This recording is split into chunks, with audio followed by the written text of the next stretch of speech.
Breaking news this morning. The man accused of keeping a woman locked in a box for months is now the suspect in her murder, and SkyTracker just got to the scene in Sedalia we want to tell you about right now. This is the location where police say James Horn kept Sandra K. Sutton in a box, and police had been searching for him. They've been in this standoff in the 800 block of East 15th Street in Sedalia. Now, the authorities believe James Horn Jr.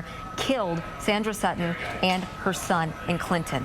Lindsay, this is a otherwise pretty sleepy part of Sedalia on the east side, not far from the Sedalia Hospital. I believe it's the Bothwell Memorial Hospital. Just a few blocks from that, you can see that there is a large police presence here, but we have not seen a lot of a tactical presence here that we expected to see. And of course, we're staying at a pretty high altitude, so you don't see a lot of detail there.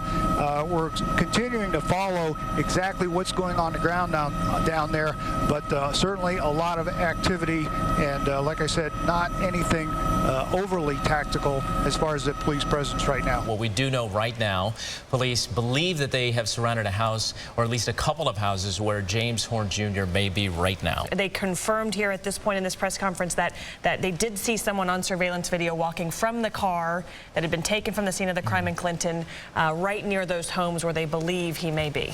Let's talk about who he is, James Horn Jr., to talk a little bit about this convicted felon. We know back in 1992, he spent 3 years in a Tennessee state prison for kidnapping and raping a woman he had been dating for 5 weeks. He served more than 10 years in prison for kidnapping and raping his estranged wife back in 1996. The two crimes earned him what was called a certificate of dangerousness.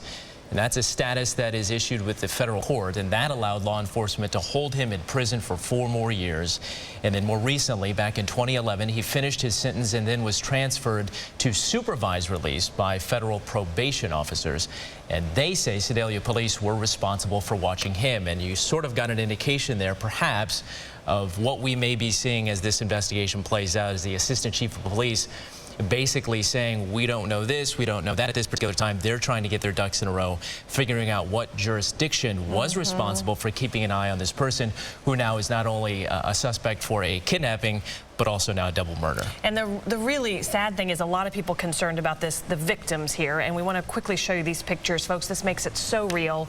46-year-old Sandra Sutton and 17-year-old Zachary Sutton. Police confirmed to us this morning they found Zachary's body on the stairs of that home, and they found the mom's body in an upstairs bedroom of that home. They were staying at that relative's homes in Clinton, and earlier this month, authorities say Sandra Sutton managed to escape, ran to a neighbor for help from that home in Sedalia. We covered that extensively. You've heard it referenced here many times this morning.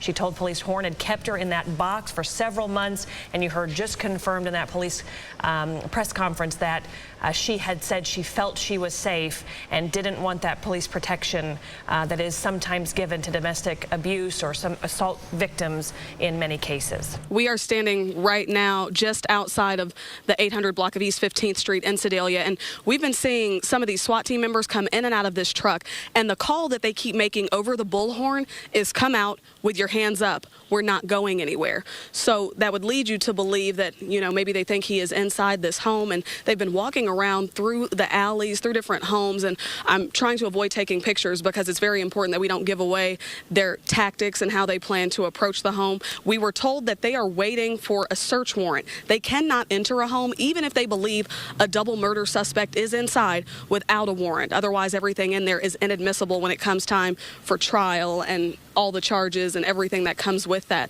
So right now it looks like they're getting in position, and we're really trying to kind of hang back and abide by the rules set forth by law enforcement. They say they want to keep everybody safe because they do believe that James Horn, if inside, is both armed and dangerous. We have not yet had a chance to talk to the Highway Patrol, the Missouri State Highway Patrol, that is, to find out if they believe that he is deceased inside or not. But based on the fact that they've been trying to make contact with the suspect that they say they believe is inside for hours at this point, leads you to believe that they think he's alive in there. And so we're really just trying to hang back and watch the situation unfold, keep everybody safe, and keep you informed. So as we learn more information, we'll continue to bring it to it. We're reporting live this morning, afternoon, actually, in Sedalia. Dia Wall, 41 Action News.